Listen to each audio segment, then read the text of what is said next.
Welcome to Akada Matters. Today, we want to ask hard question wey many people dey judge. We dey see am say every election cycle, every policy announcement, our people for ogbonge government dem go tell Nigerians say education matter. But when you enter many school dem, whether na primary o, na secondary o, abi na even the one wey dem dey call higher learning, na so classroom wey people choke, teacher dem don tire, chair wey no good, and even the students dem wey dey the classroom sef, dem be like say dem no even wan dey there.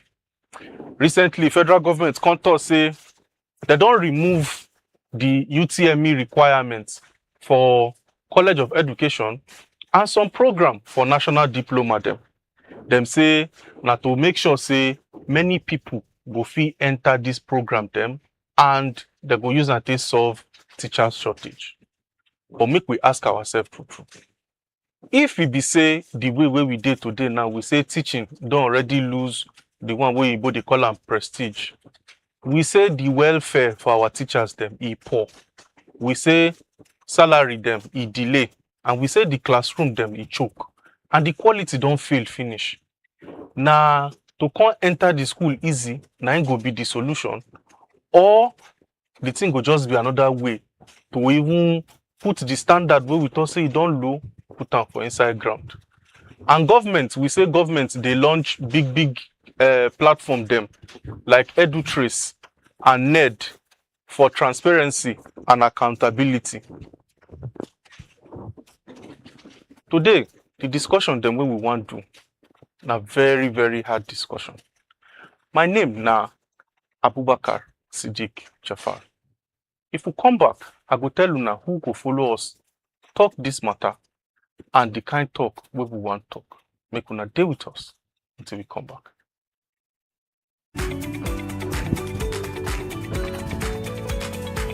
Umu, were you not supposed to help me?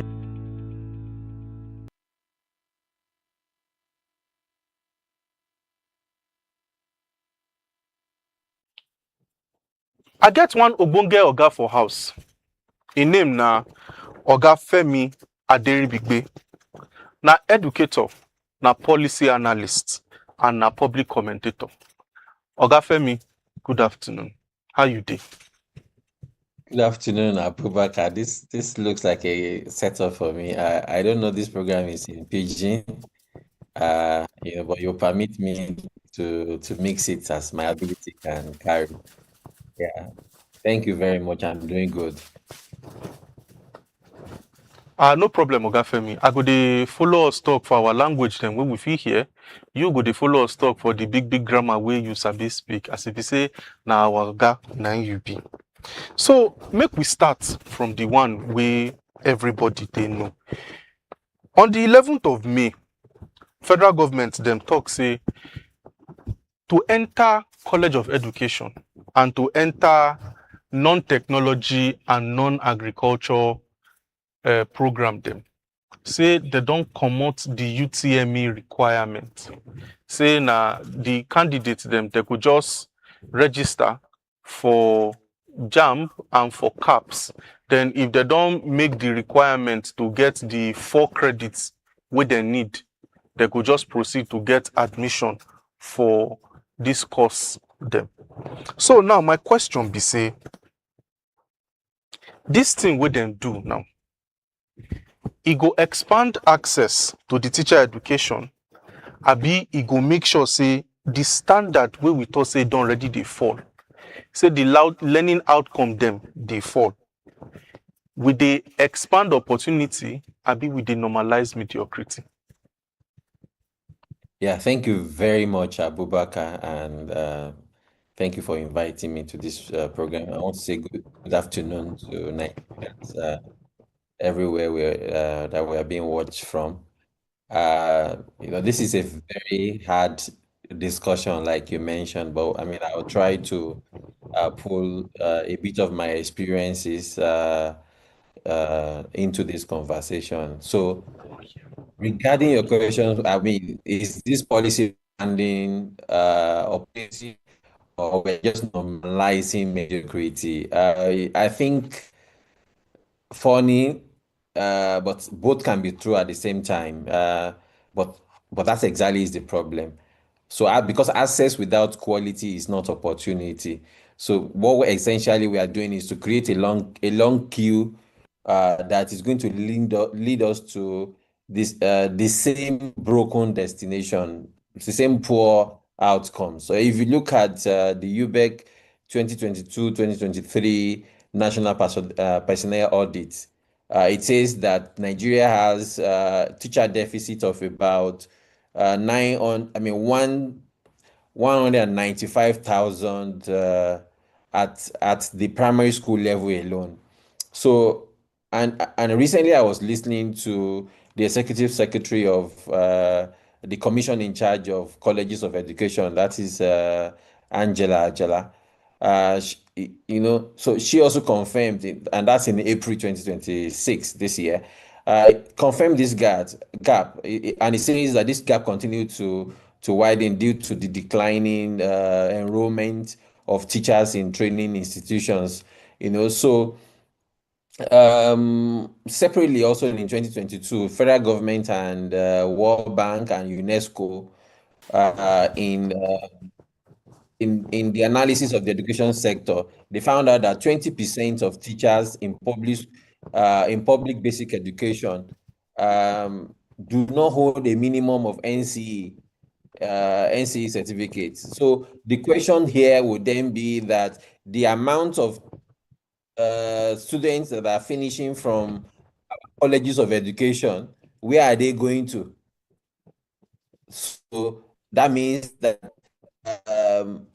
we're producing teachers who are not going into teaching profession. For instance, in some northern states like Sokoto, this figure even reaches like 59%. 59% in terms of the availability, of teachers in public school. The data I'm quoting is at the basic education level. So we already have a system, like I mentioned, that is producing certificate holders, but not translating them into functioning teachers. And there are several reasons for that. So the Ministry of Education's response is targeting producing more certificates and producing it faster. And I feel that to every right thinking person, that is not the solution. We are only scaling the existing problem. So for me, the honest question would be that what exactly are we giving more people access to? So a profession where the 2026 education budget puts, make provision for 6% from our national budget, and that's less than half of UNESCO's minimum requirement of 15 to 20% of what a nation should commit to funding its education. So another issue is you see that in Nigeria we have some states that are still paying as low as 18,000 naira per month as at 2024, for teachers, when the minimum wage is 70,000. So we've made the teaching profession completely unattractive, even for those who are graduating from colleges of education. So if we don't fix this condition, we are not expanding opportunity. We are only expanding exposure to a profession that is in crisis. Thank you. So as e be say now, you don't talk say we don't be like say we dey normalize mediocrity, we dey expand access to people wey be say they no even get opportunities to do well or to even shine for the places where dem dey. And one of the states where you mentioned na Sokoto State, where you say 59% availability na im dey for teachers. E get one opinion piece wey you write 2 days ago, and as you be dey talk dey come now, you don already talk say poor working condition, poor salary na some of the reasons why e be say we get teacher shortage. And this one wey federal government don do now go lead to a result where many people get certificate wey dey call themselves teacher, but dem no fit teach. So any other factor dey wey dey contribute to this teaching shortage apart from the working conditions, or na just where we dey na im we dey? Thank you very much. So those are the conditions. I'm just going to just reiterate on them. There are three key conditions, and they are all working conditions. So I have spent the last 10 years of my professional career in campaigning and in working, supporting government on education reforms.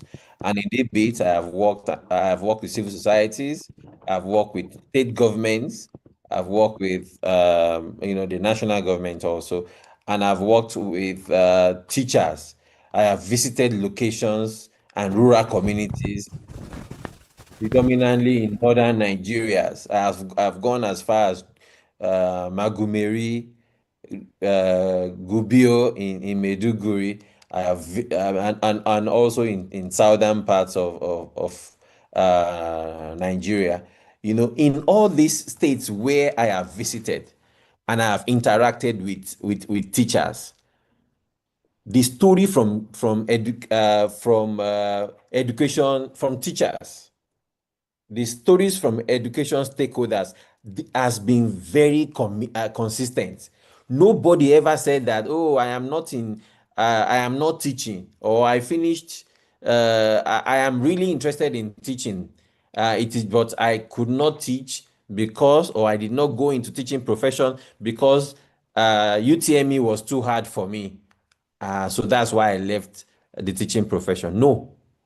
So issues that were discussed are issues of salaries, non-payment of salaries.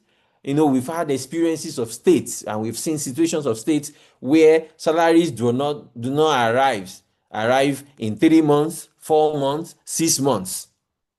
We have classrooms, and these are issues that that came up in the bits of my work. We have classrooms that have more than 80 pupils and one teacher to teach over 80 pupils. We have a profession that promised dignity, but what is it delivering? The institution is delivering indifference.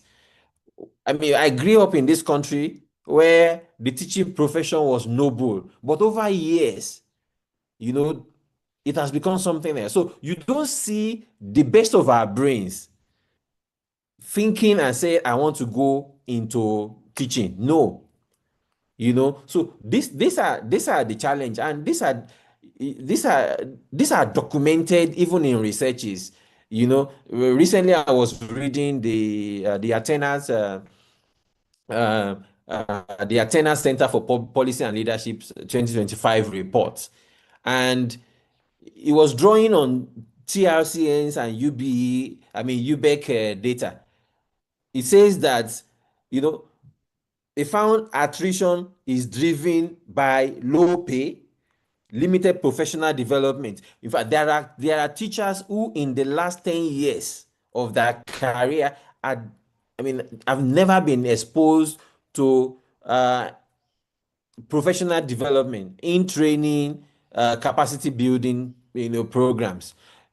So we also have migration pressures. This is the Japa syndrome. There is the rural-urban migration syndrome. In fact, in the course of my work, I heard of a particular state, which I won't mention, that has in the school has over 1,000 pupils.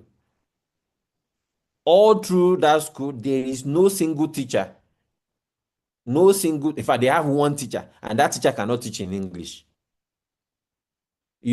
So, and if you look, look at the payment of primary school teachers in some states as low as 18,000 when the minimum wage is 70,000. So I don't even see that as a gap. I see that as insult. So these are real issues. These are real issues. that should be addressed by a policy that is going to bring a change. So no one in all of my work, no one in all of my engagement with stakeholders ever mentioned UTME as a challenge. And like I mentioned, I will really emphasize that no talented Nigerian today will look at teaching career and say, this is what I want to go to. Or no talented Nigerian today will say that, oh, yes, I am really passionate about teaching profession and but the way UTM is, that is the access that is cutting me off from teaching profession. What is the conditions that are pursuing young Nigerians from teaching, or even people or Nigerians that have been trained in colleges of education, are issues of salary, other issues of conditions that I mentioned, that is making the profession not really attractive. So as Oga wey you be for the education system, then we don't talk about policy, we don't talk about working condition. But I want to go back to policy again. And you be person we don't get experience for the system for at least 10 plus years. And in that time, we don't see many policy reforms for the education sector. But most of the policy reforms, then they always tailor them to admission requirements. Whether na the one where they say na from 16 years and above, na in pikin dem go fit enter tertiary institution, or the one wey say if pikin never reach 9 years or 10 years, e no fit write common entrance into secondary education. Why be say when we wan do policy reform for our educational system, na mostly admission requirements we dey target? We no dey ever target the structural situations wey dey cause wey our teachers dey earn low, or where our classrooms take the day bad, or even sometimes when we take no dey get classrooms where we say you go enter some classes for some places for the country, 80 children, 90 children, 100 children, sometimes 120 children dey one class to one teacher. So why be say when we dey do educational policy reform, we dey mostly focus on admission requirements and we dey leave the structural issues for back? Abubakar, this question suits me. Thank you very much for this question. Thank you. So, it's a funny one, but I mean, I'll be honest. The simple answer is admission policy is cheap and visible. You don't need a budget line. You can announce it at a press conference. It will generate headlines. It will look like action, But fixing classrooms, fixing other conditions requires sustained budget commitments, requires political will from state governments. So, and thorough reform in the education space requires long-term result. I mean, it's something that you have to wait for years for the results to show. So, and you know that political offices are in a term of 4 years. So politicians will tend to gravitate towards something that can give them quick results that people can see, even if it doesn't solve the real problem. That's one. But I will also say here that there is also a structural reason. There's a structural reason too that is causing that. In Nigeria, according to our constitution, education is on the concurrent legislative list. So this means that basic and post-basic education are funded and managed at state level. So the intervention we have seen at UBEC level is just an intervention of the federal government supporting the the few states I mean, the few federal schools that he has, which is less than, I think, less than 100. So when federal government wants to appear to be solving an educational crisis, what it does is that it reaches out to instruments that it directly controls, such as JAMB cutoff, such as admission exemptions, such as NCE policies. So these are real federal, federal levers. So they cannot actually compare states to open recruitment round, which are actually the real reason. I mean, the real issues that should be addressed. They cannot compel states to increase teacher salary, which would have been a real problem to be tackled. They also would not want to compel, or they will not. They do not have, the constitutional powers to force states to invest in school infrastructure. So these are issues. And if you look at an analysis done by ICIR in 2020 or about 2026 budget, and it also confirms this. It says that despite the 3.52 trillion education allocation, you know, that it looks like a big money, right? But that's just about 6% of our national budget. And in 2025, that seems to be the band, among the same range of what we spent on education or what we budgeted for education too.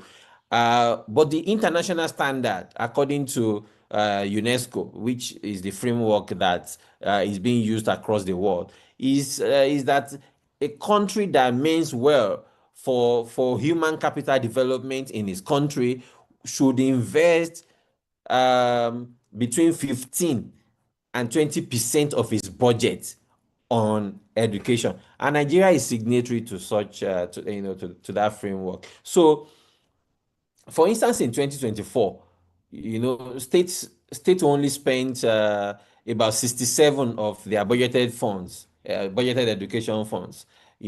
So, and this resulted in an estimated 800 billion in unexpected capital education project. And this is I'm quoting the Vice President Shettima in a statement he made in 2025, December 2025. So the money that was spent were not, I mean, the money that were budgeted were not even spent.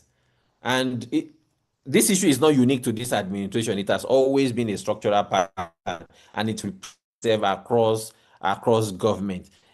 But I guess it's even more. We all know what is happening now, and several ministry is coming forward to say, "Oh, what is budgeted? I don't even have the fund." But the education sector has been facing this in a long while. So, and this is why you see that we keep announcing reforms at the policy level, while the condition at the classroom level remain the same, because we are not funding our education appropriately. Thank you. Thank you, Oga Femi, for that one. For our people who they watch us this afternoon, you can still remember say now Christ Radio and TV for all our social media platforms. In case you get any question or any contribution, one I want make. And the number for WhatsApp now 090 689 18345. I will take them again 090 689 18345. Now still Oga Femi Aderibigbe we get for studio, and we see the talk this matter of the colleges with them exempt from UTME. How the thing they affect our education reforms for Nigeria.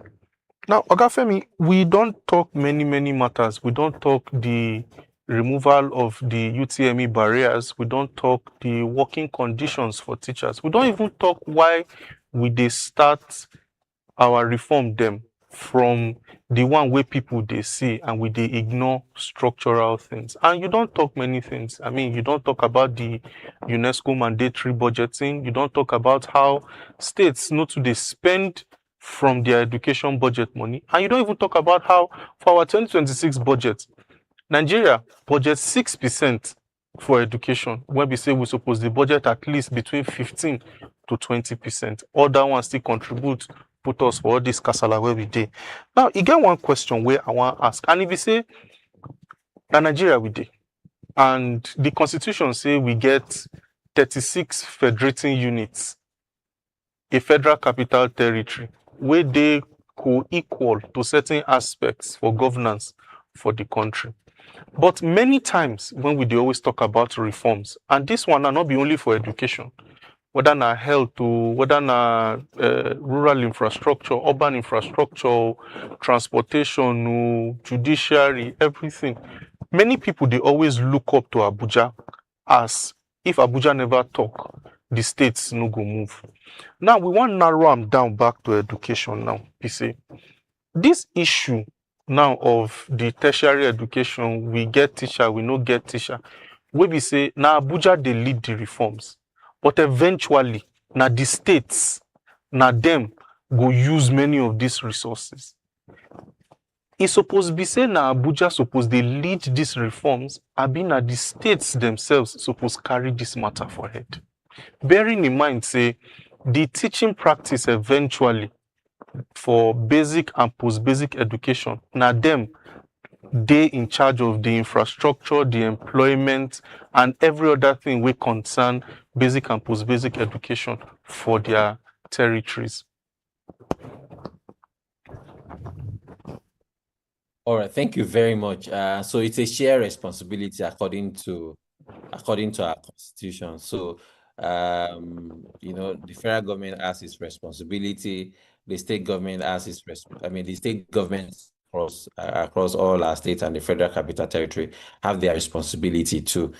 So Abuja sets, using your word, Abuja sets the framework, but the state determines whether children actually learn, and that is exactly where most of the Nigerian education reform go to die. So the constitutional reality is that basic and post-basic education is a shared responsibility, like I mentioned. So, but state government controls,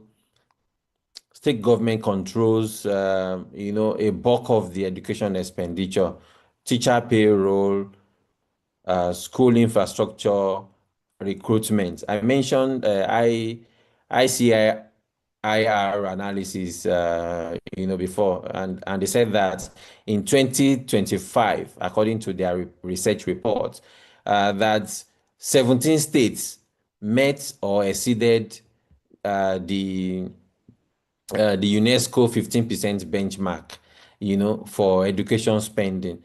19 states fell below it, and that included Lagos, which spent under 7%, despite the physical capacity, of Lagos.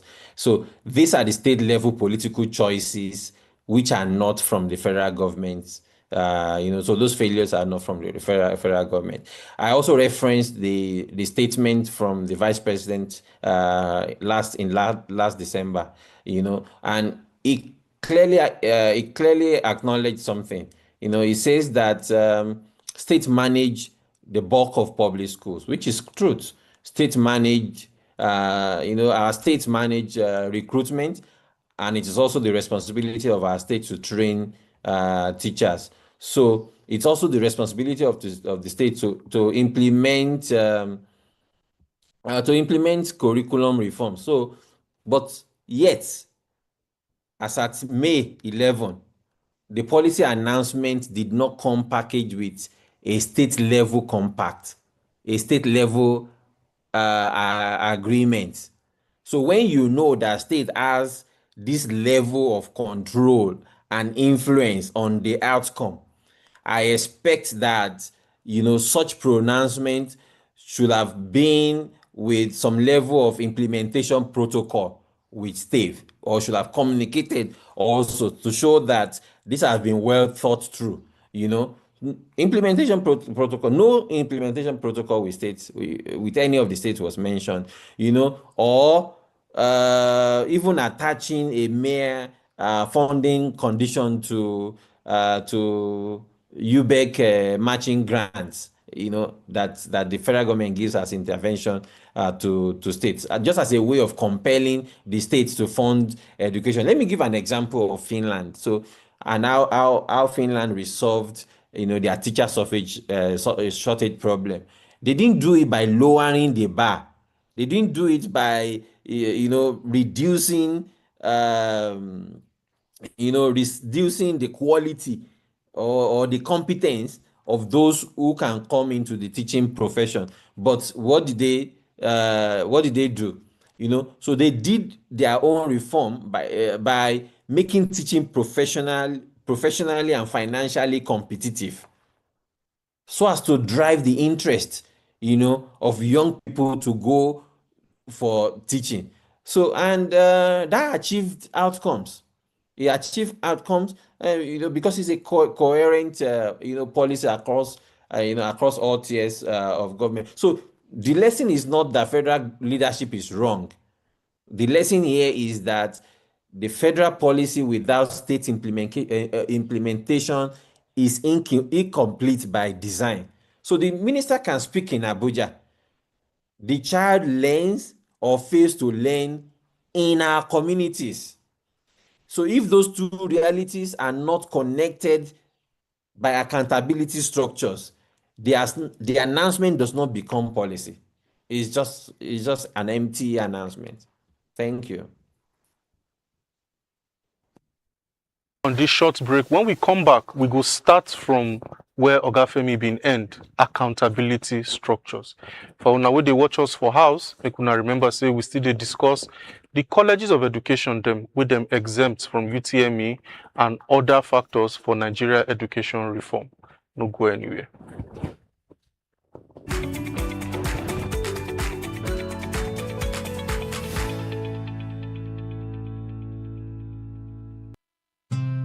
As Christed Radio and Television, they celebrate their 1 year by day. We waka enter streets to ask our fans, what be that one thing where they want from us?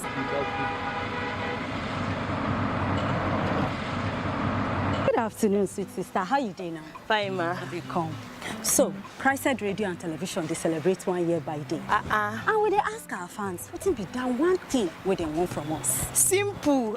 Make sure they give us that thing. We go last us till the next year anniversary. Just one thing? Yes, so. Oh, yeah, take now. Now this and calendar day here now. Not be only day too. See, for Christed Radio and Television, our calendar carry ogbonge things them we go totori. Voices we matter. Hey, programs that where they bring real change. Community voices where they expose real truths. Plus hot news we go no felly. I go mount na calendar for my table like this. I go they follow na tori. They watch na news. Don't worry. Not so. At Christed Radio and TV, we not just mark days. We make the days count and valuable for you. We be our correct fans. Happy first anniversary.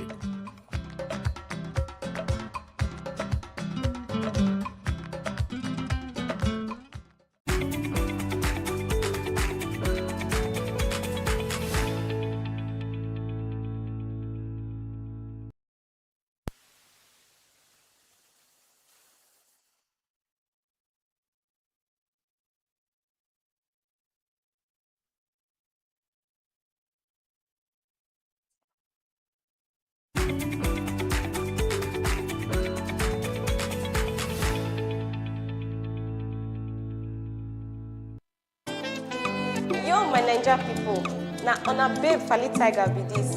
I deal with now on top Christed Radio and TV. It is sweet me for Bele to come see and hear wetin dey pepper una for body. Una go to see they see me for that una area to come talk about wetin dey bother una for mind. You know, NDL, it gets any mago yarn what I want to talk about. I be how una see this government economy matter for market. Your babe Falitiger ready to hear on our out. Just listen and watch us on www.christsedradio.tv.com and follow all our social media platforms. Just search Christed Radio and TV everywhere. On top Christed Radio and TV, on our matter, now we own.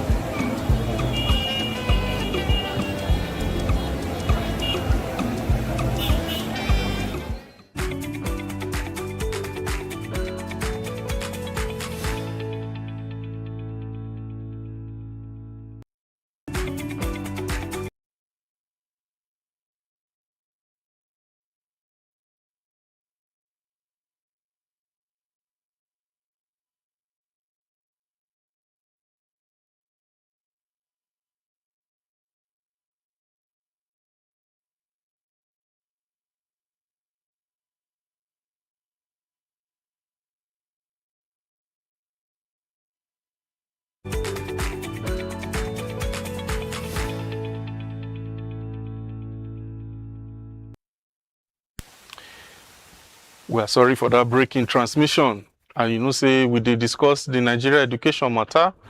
The Higi Haga, they happen like that. We still get Oga Femi Aderibigbe for inside studio, and we still did discuss the colleges with them exempt from UTME and other factors for Nigeria education reform. Before we go for our short break, Oga Femi, you've been talking something about accountability measures.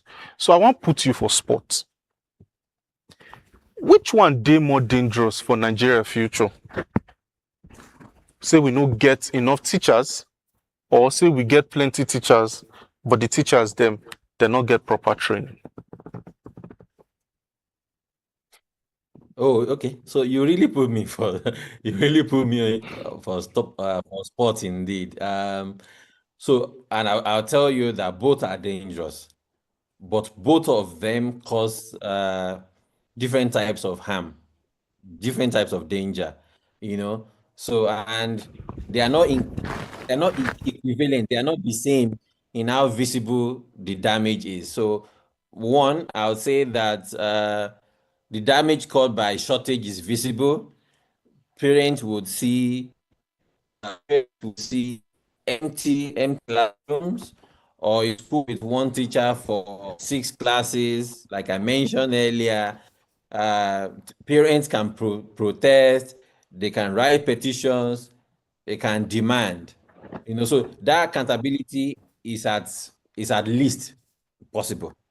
So a poorly trained teacher sitting in a classroom is an invisible harm, an invisible danger.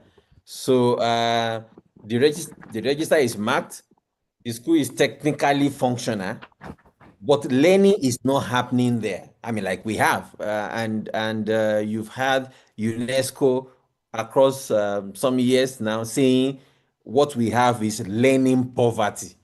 And we indeed have learning poverty. Children going to school without learning. You know, so that damage that I just described, it accumulates silently, and we have seen the way it's showing, you know, across the years, sometimes across generations. We can see the results in insecurity. We can see the results in employability rates of, you know, of young people who are coming out from our education system, or children who have gone through the basic and the post-basic education and still cannot read and write. You know, so these are invisible harm and invisible dangers, you know, which is becoming a reality now. And I quoted Athena's Center's 2025 research earlier in this conversation, you know. And one thing they also found is that they found that you know, the teacher registration, the Teachers Council, you know, TRCN of Nigeria and UBEC, they estimated the shortage, the current shortage, at about 278. That was the estimate, 278.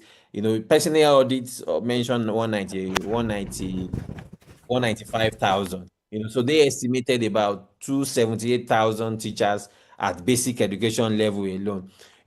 So but if you look at the World Bank, the 2022 World Bank UNESCO education sector analysis, they found out that in Sokoto, for instance, and I also mentioned that earlier, 59% of teachers in public school lack minimum qualification. How are they getting into a teaching profession? That we are having teachers who do not have the minimum capacity, the minimum qualification. Your guess is as good as mine. Some political influence, just finding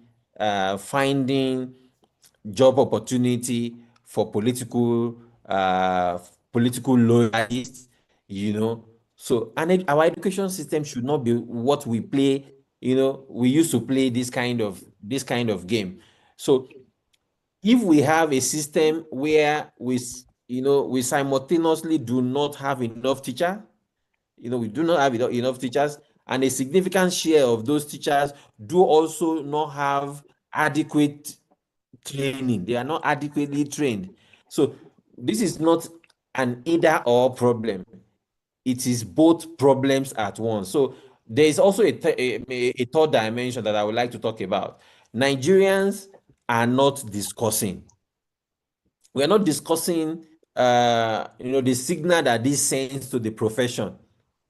We're not talking about that signal that is, that this is sending to the profession. When the government makes an entry into the teaching profession much more easier, without making teaching itself as a profession more rewarding or more rigorous as a career, it confirms that most capable candidates, that teaching is not, it confirms to them that teaching is not a serious profession, and we must not send that that signal. Unfortunately, that is the signal we are sending. So this policy, it deepens that trajectory. It sends that signal much more clearly. So for me, and I'll say emphatically, that an empty classroom is a crisis that you can see.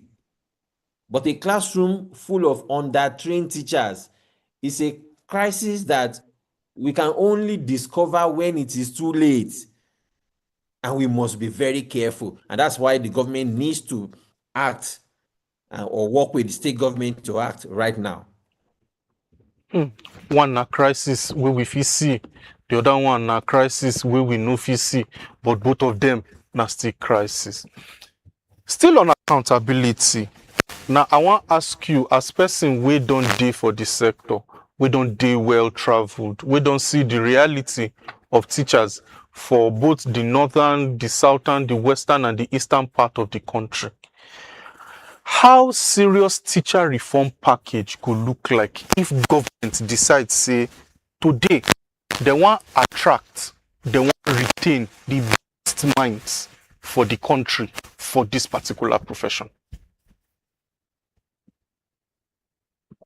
Okay, so to respond to this, there are like 5 components, and none of these 5 components was contained in the announcement of the Honorable Minister on earlier this week. So first is a binding salary framework for teachers. We need to have a binding salary framework for teachers. So if you look at the data from the Athena Center's 2025 research, it shows that some states, like I mentioned, paying 18,000. The government is aware of this. 18,000 as a monthly salary, when the minimum wage is 70,000. In fact, there are debates that the minimum wage cannot even buy cannot even take feed a family of 3 in a month. Some even say that that minimum wage is even too small. You cannot buy a bag of rice. So there is a 290 billion shortfall, between what is needed to pay our teachers as minimum wage and what is allocated by Senate budget. So this is a financial, a fiscal problem, So the first component. So if we tie this to the UBEC matching grant access to states meeting minimum salary compliance threshold, can give, perhaps, I mean, these are things that can be used. Maybe delayed salary payments, there can be, the federal government can use that as part of the condition to give matching grants. Second, I'll say that a structured rural posting, there should be like an investment skill, incentive scheme, So, and I'll give an example of, what happened in Rwanda. What Rwanda did was that their teacher deployment reform in rural areas included housing support, included hardship allowances, included career advancement incentives, for those who are posted to. So these are incentives that we can add to teachers being posted to rural communities, because this shortage of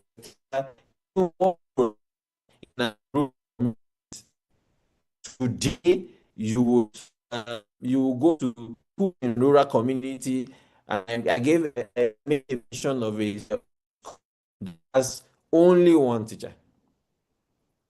And there are numerous of examples of schools in Nigeria where a teacher will have to teach as many as 6 subjects. So we may look into create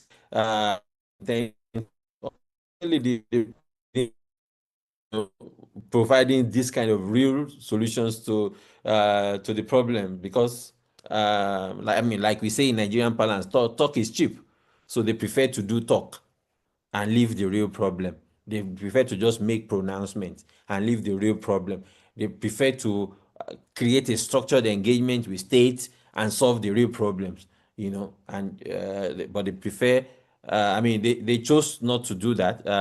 They prefer to make headlines. So, we can also look at other measurable improvements in teacher distribution. So I'll say that Nigeria has, the legislative and fiscal instrument to replicate this, but it requires political will, not even new money, not new allocation of funds into education. A bulk of these challenges will be addressed by a political will to solve these problems. Number 3 is I would recommend mandatory annual professional development. According to NTI data, it confirms that many serving teachers receive no formal professional development in at least a decade of their career. 10 years of no capacity development. So any reform package that does not address this issue is building on a very weakened foundation. And before I go to number 5, so number 4, is that there should be selective entry with competitive compensation. So I gave an example of Finland, and let me go deeper in what Finland as a country did. So Finland accepts roughly the top 10% of their teacher education applicants.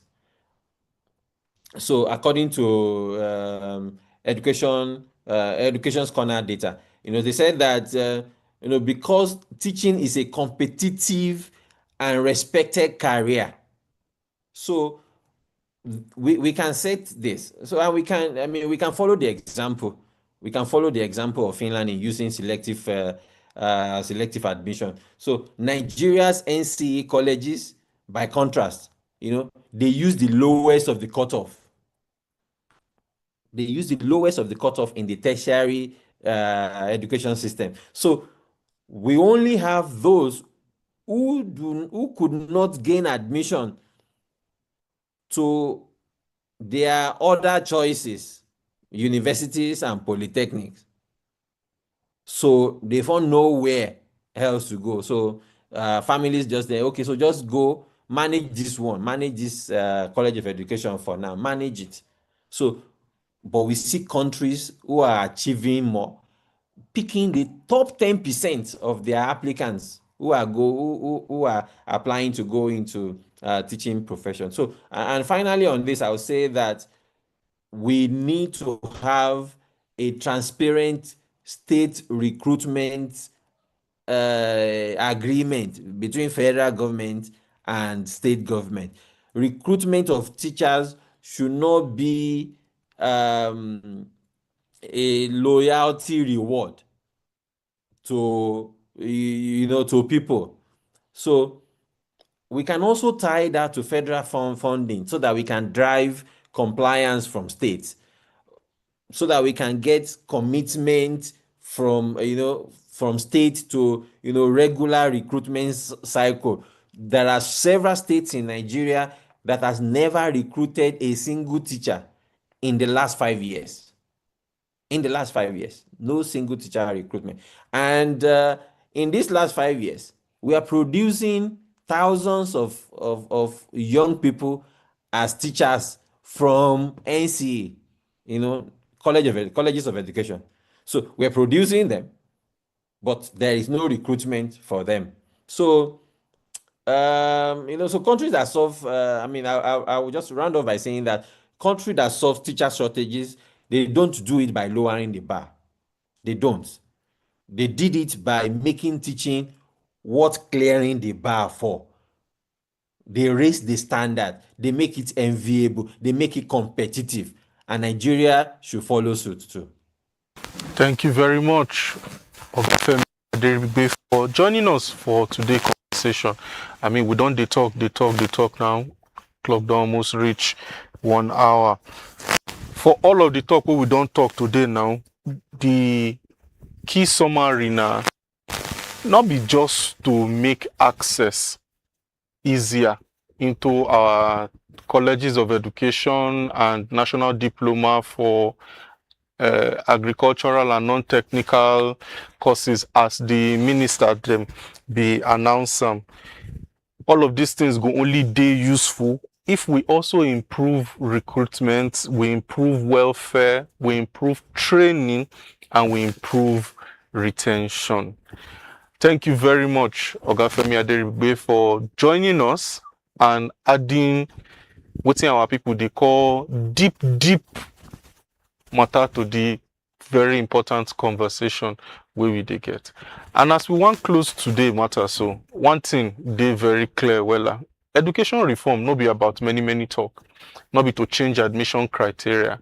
If our teachers them no feel live with dignity, if they no feel enjoy better welfare packages, better salary, better houses, better car, if our classrooms still dey abandoned, if accountability no dey between the federal government and the state government, whether they synergize for this our education reform, then all the reform na still paper it go end. Because make una remember say, for every country we don't work for this our world, so one teacher dey somewhere, we don't run the classroom, we go make sure say the people we go make the country work, then they there. My name na Abubakar Siddiq Jafar, and this na Akada Matters. Make una remember say na Christ Radio and TV for all social media platforms. Our website na www.christradioandtv.com, and our WhatsApp number na still 09068918345. Until next time, classroom today will make sense. Now go make leaders of tomorrow.